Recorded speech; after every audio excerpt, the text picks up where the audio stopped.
Hi there everyone, how you doing? Jeff C here again on Wednesday, October the 8th, reminding you all once again to tune in tonight at 9 p.m.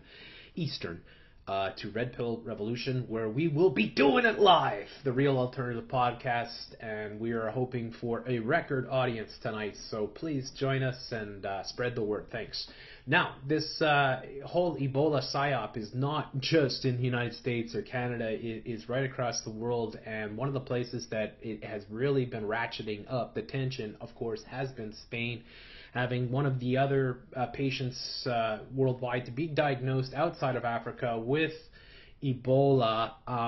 And of course, the real big story today is the dog who just happens to be named Excalibur. Go figure, right?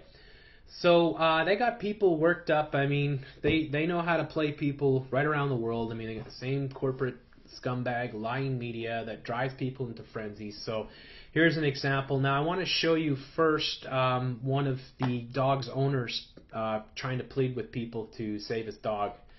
Here, firsthand, NBC News. Hola, soy Javier, el marido de Teresa Romero. Estoy en el hospital y hago un llamamiento a toda la población para que me ayuden a salvar a mi perro Excalibur, que lo quieren matar así por las buenas, sin seguir ningún procedimiento. Las asociaciones están con nosotros. Gracias. Yeah, good job. Good job. Now, just a couple things to take from that. And there it goes. There it goes. Of course, it's going to go crazy on me. I get that this guy's just reading a script. There's no emotion in his voice. There's no emotion in his face. He just seems to be monotonely reading out the lines, saying, "Hi there, my name is Javier, and I'm the owner of the dog and the husband." He's more worried about the dog, of course, than his wife. And they got this Partido Animalista. This is, I guess, the SPCA equivalent in Spain, right? So this actually took off. It went viral. Save Mosa Excalibur was the hashtag.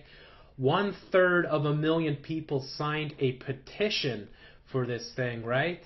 That's a lot of freaking people. 330,000 people signed a petition to save a dog. Now, don't get me wrong. I have a dog. I fucking love dogs. Dogs are the best, right? They really are. But seriously, all right? A dog, and you've got people in violent protest over a dog. Here you got an artist draws attention to Ebola with crop art, right? Wonderful, Just the corporate media's not doing their job, so you better get your tractor and make an Ebola thing, And how does he manage to do it with that? And of course, it's just so dumb, right? I mean, look at this crap, all right? This is just garbage. This is just more mind control. It's more terror and mind control. So here's the woman there, Maria Teresa Romero, and Mother Teresa with her Excalibur, the dog named Excalibur. Who they had no idea if he had anything. They just decided to euthanize him on Wednesday, even though protesters were out in force. So let me show you how the mind control works right across the board, right across the world, right in places like Spain, where people get off their asses to protest the death of a fucking dog when they don't even realize how they're being manipulated and totally lied to about everything. Now look at this. Loud and clear, these defiant protesters are not budging. They're here to make sure that Excalibur, the pet dog of infected nurse's assistant Teresa and her husband Javier, both in hospital, won't be put down. The objective is to know how they're going to evacuate the dog without having done tests, without knowing he's even a carrier of Ebola. We are here to see what protocol they will follow, they tell me, because what we have seen until now, something is failing in the security protocol. But whilst this is a protest for Excalibur, this is also a protest against the Spanish health authorities, who many people blame for getting them here in the first place. People telling me they fear for their health, worried, actually leave the house, fearing that their children and their pets will catch Ebola. I wonder why. But as word spreads that Excalibur will be killed for fear he may be a carrier of the virus, tensions rise and finger-pointing begins. This is just unbelievable. I mean, the fact that people are out there protesting and wrestling with the police over a fucking dog, It just goes to show you how the mind control has worked. I mean, it's just fucking ridiculous, people. There's a million things that you should be protesting besides a fucking dog. I'm sorry, I love dogs. Alright, but come on. Seriously. You know how stupid this looks for Spain? But just stupid is, stupid does. I mean, if the television's telling you and the media's telling you, well, then you're going to go out and protest a dog. Probably doesn't exist, is probably completely fictional, is named Excalibur, not for no reason. Okay, we'll get into that in a second.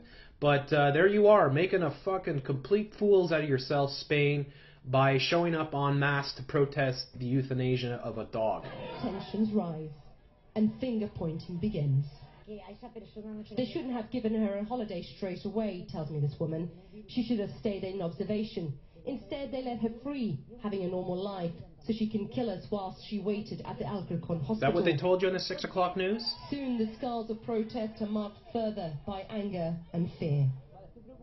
This has got out of hand, tells me this neighbour. No shit. Now I have to go to the same hospital on the 20th of this month, and this scares me, even if they say they have everything clean and disinfected. My friend who lives on the 3rd floor says she takes the stairs. She doesn't take the lift. It's good. Take the stairs. Yeah, like nobody fucking puts their hands on the rail or anything like that. I mean, fucking retards. Who prefer to keep their distance. Nice Illuminati from the symbolism. Safety of their verandas. But some further back from the protest and with greater perspective said the outrage over Excalibur is just a distraction. No shit. This is a distraction, tells me this man, from the failings of the government. Several kilometers away, outside the hospital, support for Teresa. There's that green. Is followed by outrage over health budget cuts and substandard equipment and training. This, as health authorities say Teresa may have infected herself by touching her face as she removed protective clothing. Yeah, can't do My that. colleagues tell me this nurse are in fear. They're unsettled because the ones in the hospital are our colleagues. As outrage, fear and panic grows across Madrid, Spaniards do what they have perfected so well during the economic crisis. Protest by calling for the health minister to quit. Alright, you can call for the health minister to quit and all that, but the protest over a fucking dog is just ridiculous, okay? I don't care what you say. And it's total bullshit, the story anyways. The fact that they're using Excalibur, right? Of course, is the legendary sword, the mythical sword of King Arthur, right? Of the Britons, right? And, of course, the Lady in the Lake presented King Arthur with the sword, which would unite Britain, right? And it's deeply symbolic. This is where people need to kind of help me out here because I'm not so good with this kind of stuff. What significance do you see in the name Excalibur being used with the whole Ebola psyop that's going on? There's nothing's by accident. There's a reason why they're using the name Excalibur. The sword and the stone, of course, if people know the myth, right? That King Arthur himself, before he was king, was just a, what was he? I don't know. If you go by the movies, he was like a stable boy or something, and he came across the sword that nobody could pull out of the stone, and then he was able to pull it out, right? And whoever was able to pull the sword would be the true king of Britain, basically, right? Or Welsh, right? Yeah, I mean, it's deeply symbolic that they're using the term, that they're using this. And here's a poem here by Alfred Lord Tennyson.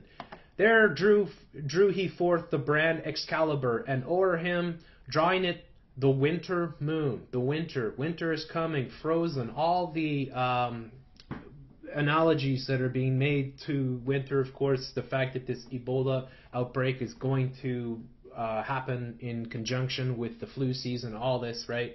We've talked a lot about all the winter symbolism that has been throughout the popular culture and all that, right? So again, here we have the winter. Brightening the skies for a long cloud ran forth and sparkled keen with frost against the hilt.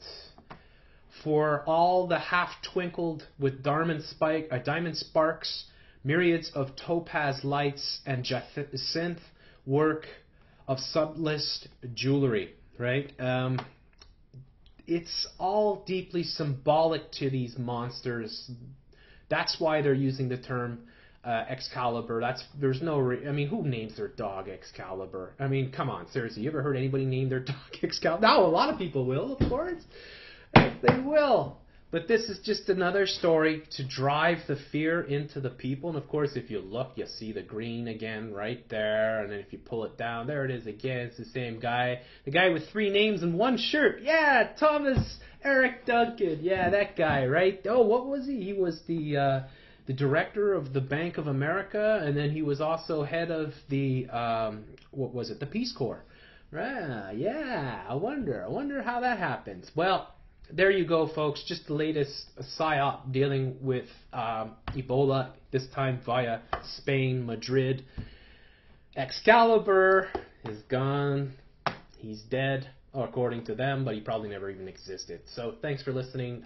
If you have any sort of input that you could put with regards to Excalibur symbolism being used with this Ebola PSYOP, I would deeply appreciate it. Leave it in the comments below. Thank you very much.